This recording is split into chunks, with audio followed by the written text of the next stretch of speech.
It might be easy to write The Artist off as a self-indulgent retrospective jaunt into a golden age of cinema, back to a time when theaters had a working set of thick velvet curtains and beauty marks abounded.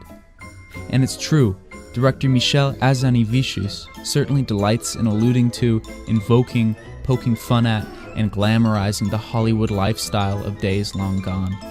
But to accuse The Artist of sin-illiterate self-absorption, or to call it, like one critic, little more than an artful charmer, is to miss a central theme of the film, that the future is unavoidably helped by and built upon the shoulders of the past.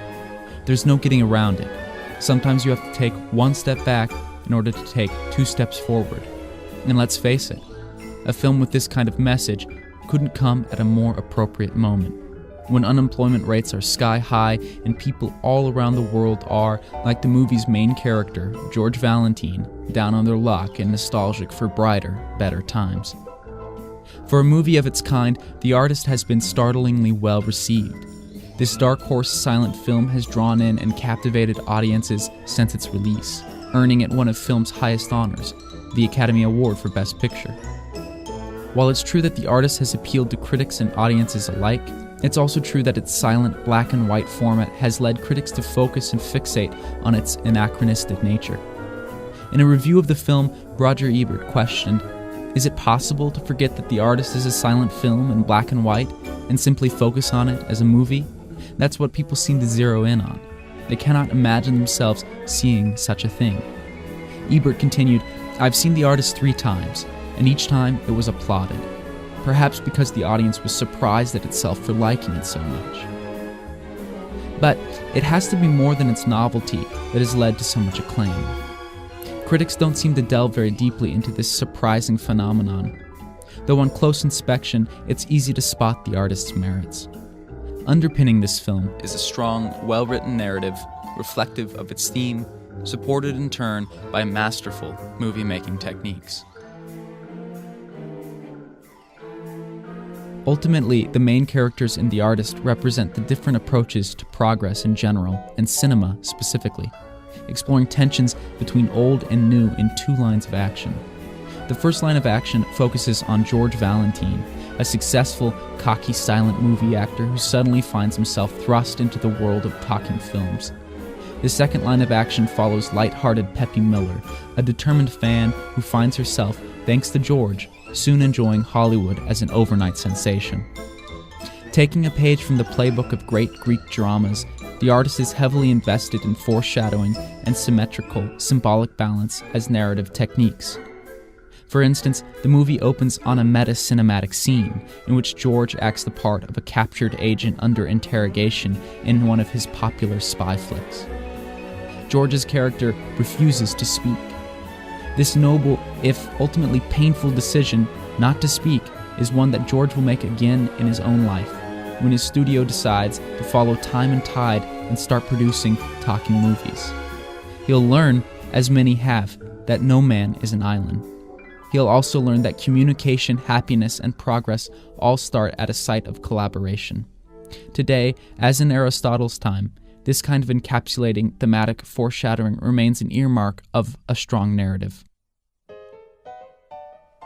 George quite literally bumps into his saving grace, the charming Peppy Miller. Their lives and lines of action intersect as Peppy seeks to insert herself both into the cinema scene and into George's life.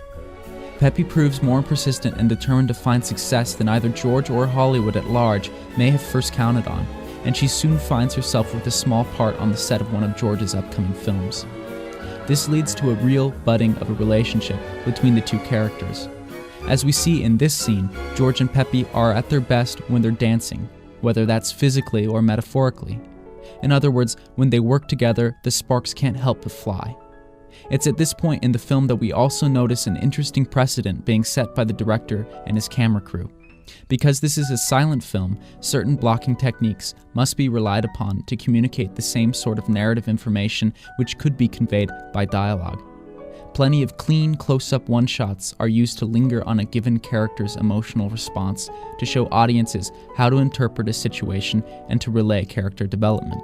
Medium 2-shots are emphasized in this film because they highlight character dynamic and interaction. In other words, blocking in the artist is carefully set up to turn physical actions into meaningful gestures. Here we see a series of tracking medium two-shots, in which George and Peppy try to get their scene right. As the film goes on, we see fewer two-shots with George and Peppy, and more one-shots focusing on George. This is a great case of form following function. As George becomes more self-absorbed, so does the blocking and filming of the movie. As George helps Peppy learn the ropes of Hollywood, and as these two characters start to fall for each other, trouble is brewing on the horizon for our leading man. When George gets the news that Hollywood is planning an overnight shift into the talkies and out of silent film, he scoffs at the idea as pure gimmickry and chooses to cling to rapidly outdated methods instead. He vows to himself and to his studio producer that he'll never give in to this lunatic fad and sets out to create his own self-produced silent film.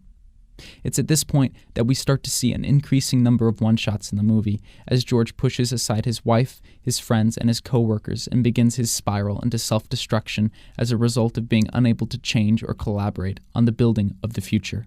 As we follow this silent, foreshadowed descent, the artists, filmmakers decide to employ some clever techniques which provide an interesting commentary on the movie itself. During a surreal dream sequence in which George hallucinates he's lost his voice, we see a surprising and self-conscious break from the traditional silent film format. Instead of a pit orchestra score, we hear with startling clarity on-screen sounds and sound effects, glass on wood, laughter, an eerie breeze. This part of the film marks the beginning of George's descent and artfully reflects his internal paranoia, without even uttering a word about it. A scene like this serves as a prime example of the show-don't-tell adage that applies to any kind of good writing. It's also evidence of the same sentiment A.O. Scott shared when he wrote that the audience's pleasure while watching the artist arises, quote, from complex displays of craft in the service of simple, direct effects, end quote. I would finally argue that we see here some technical commentary on the overarching theme of the film as well. In Subverting Genre, Michael Hazanavicius admits that this movie is less a novelty retrospective as much as it's a fusion of old and new techniques, an experimentation, in other words. And as George and Peppy later learn, it's this experimental flexibility, this willingness to fuse old and new that leads ultimately to real success. As George commences his expensive self-produced project, we see an increasing number of one-shots, both medium and close-up, which underscore and reflect his new isolation. George slowly whittles away time and money, working harder than ever, but the rest of the world is moving on. Peppy, on her rise to fame and talking films, accidentally offends George and contributes to his depression when she criticizes the silent film format in an interview, a comment George happens to overhear. This sharpens the divide between George and Peppy and exacerbates George's stubborn pride. Unfortunately for George, it's around this time, at the release of his new movie, that the stock market crashes, triggering the Great Depression, and he loses everything to his name. His solitude is almost complete when he is forced to auction off his glamorous old possessions, which are secretly bought up by Peppy, who has watched her friend's slow decline with great distress. Finally, in a drunken fit of rage, self-pity, and even hate, George destroys his private viewing room and reels of his old films, eventually setting them on fire, nearly killing himself in the ensuing blaze. Interesting to note here, as well as in 3 other key scenes throughout the movie, is the decision to set the camera off-kilter at an unsettling angle. This serves to reflect internal struggle and tension on George's part, which, again, is an example of the practice of showing story instead of telling it. Both camera, actor, and narrative work in tandem, in a synchronized harmony. It's the same kind of harmony we see later, as the film concludes. After George is hospitalized, Peppy asks the hospital to be given care over her friend and brings him back to her mansion to recuperate. Without his blessing, Peppy even blackmails the movie studio into finding an acting job for her friend. But George isn't healed yet, neither physically nor emotionally. Upon discovering that Peppy has been slowly accumulating his old, auctioned-off possessions, hoping to restore George later to his former glory, our fallen leading man grasps the scope and scale of his newfound insignificance and attempts to take his own life, only to be rescued in the nick of time once again by a distraught Peppy Miller. Twice rescued by others, George comes to 2 unavoidable conclusions. 1, life's just not worth living alone. And 2, life can't be lived alone. Peppy, on the other hand, learns she can't give George his old life back. The old is always and eternally consumed in the new. Instead, she discovers that she needs to work with George, in order to help him find a new, hybrid place in the world of talking cinema. And so she does. Working together, George and Peppy find a great new medium for one another, the up-and-coming song and dance musical. By combining their minds, their talents, and their star power, these two characters manage to create something new and fresh out of both the past and the future, like the film itself. In other words, it takes, as always, two to tango, two to communicate, two to create.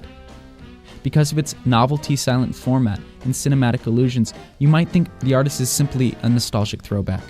But George's story warns us against resisting change, and Peppy's story shows us that the past isn't meant to be preserved, but to be learned from and built upon. In this way, the film is very much intent on conveying its theme of moving forward, with a little courage and help from friends, into the future. With its symmetrical and well-written narrative, and the support of masterful filmmaking techniques, The Artist serves as a formidable case study of unity and diversity, and it's this synthesis which has led to its celebration and popularity. Ebert noted that people seemed surprised that they enjoyed a silent film so much, but it's not the movie's silence nor its lack of color which makes it great. Rather, we've fallen in love with The Artist because it showcases good cinema and good art at its very best.